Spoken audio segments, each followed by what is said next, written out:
Welcome to the Bright Insight podcast. This is a weekly show provided by Brightside Security Lab. We're talking about updates on security regulations, requirements, and perspectives on the current cybersecurity developments. Security is becoming more widely used and important at home, work, school, or in your personal life. Think about GDPR and the Cybersecurity Act. Cybersecurity is a shared responsibility. The more systems we secure, the more secure we all are. Thank you for listening to Bright Insight.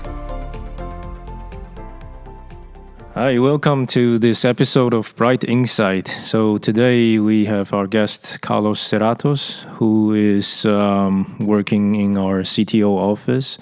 I'll let him introduce himself. Carlos, can you tell us about yourself and what you do in Brightside?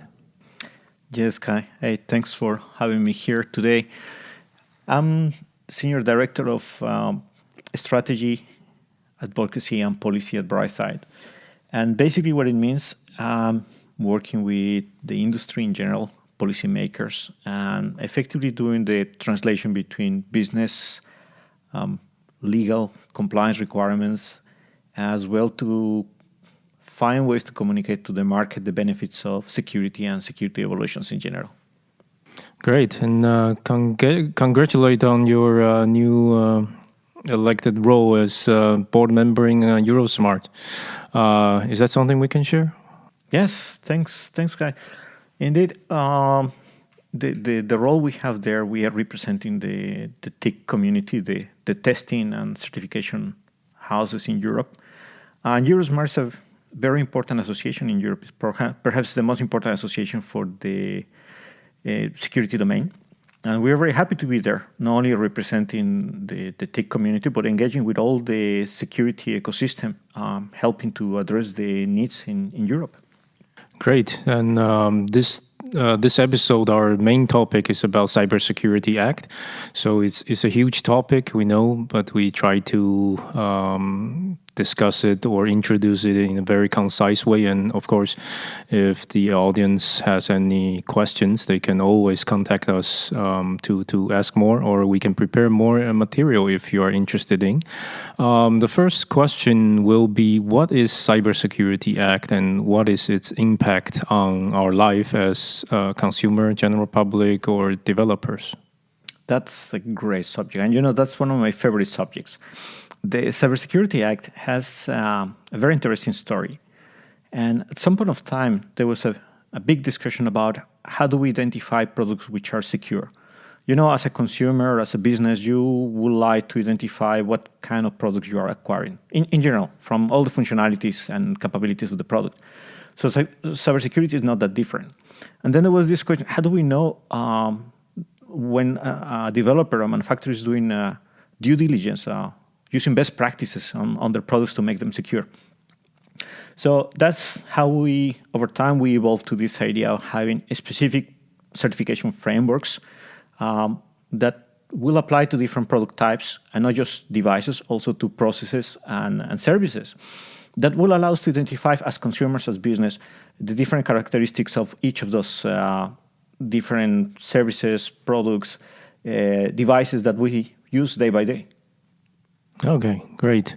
And what is the most important change in the way people or developers develop their products? Is there any certification or evaluation requirements that's in the frame of Cybersecurity Act?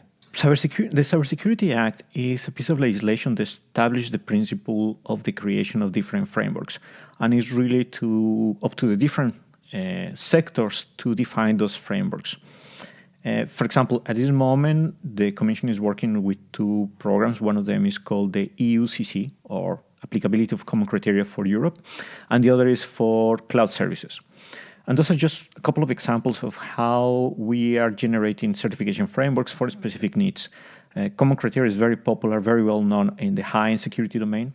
You will apply it for products on a high risk, high security functionality, like, for example, could be a national ID or a passport.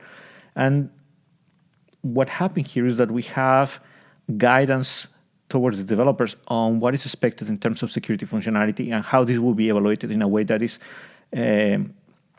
reproducible and shows evidence of compliance for the different sectors. Yeah, I think one very important aspect of Cybersecurity Act is that we recognize that there are more and more connected devices that are used by the general public that can be easily break or hack due to their connectivities, and it's really to set also the basic security or general practice or good practice for the minimal security for the product. And that's one very big part of Cybersecurity Act. And you just mentioned about common criteria. In the future, we'll have episodes on talking about common criteria, but also common criteria in an older sense, or the international sense in CCRA, or in the future sense within the Cybersecurity Act about the EU CC. So that will be a very interesting topic, and we'll also ask Carlos to come back and tell us more about that. So what will your advice for the developers at this moment? When will Cybersecurity Act become a reality, or become really real, or be enforced? And what should the developers do now? Well, the Cybersecurity Act, in all fairness, is already enforced. It's ongoing. And the EUCC is likely to be the first framework coming from the Cybersecurity Act that will be implemented. Don't quote me here. This is me just guessing. Somewhere around the summer 2021, we will see the enforcement of the UICC. The transition period will start, which means that we will continue using CC as it is today for a couple of years, and then we'll do the switch to the EUCC. There is a document from the Commission. It's called the Union Rolling Working Plan, and the idea of the Commission is to create new frameworks in this year. We're talking about industrial automation control systems. We are talking about IoT devices, and we are talking about 5G as well. And with regards to 5G, the Commission has made the official request to ENISA to start working on this framework. Which means now ENISA is looking into what will be in the scope, what will be the parties on the ad hoc group, and that will be the next framework that we will see in development according to the Cybersecurity Act. Yeah, I guess in each of the framework there will be some kind of scheme having requirements or security requirements for the products within that framework.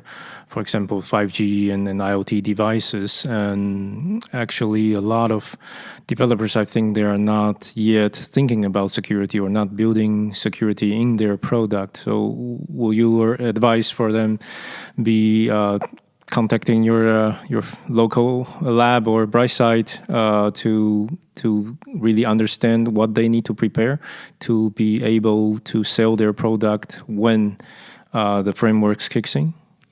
I think that's a very important point, Kai, because, look, in one hand, we have a Cybersecurity Act defining the frameworks. And in the other hand, we have different sectors, different verticals. And again, this is independently from the Cybersecurity Act, looking to have the evidence of security functionality. What would be advisable for a developer? Definitely, show evidence that you bring the basic elements of security. Of course, if you have on top of it a third party looking into your security evidence and having a third party evaluation, that brings a complete different level of value to the statement of the security capabilities that you claim in your products. If you're a developer of silicon, if you're a developer of software components, obviously there is a value also when you have evidence of that security functionality. So that will make easier for your customers, for the developers of the products, to identify the right piece of equipment, the right component for their specific use cases.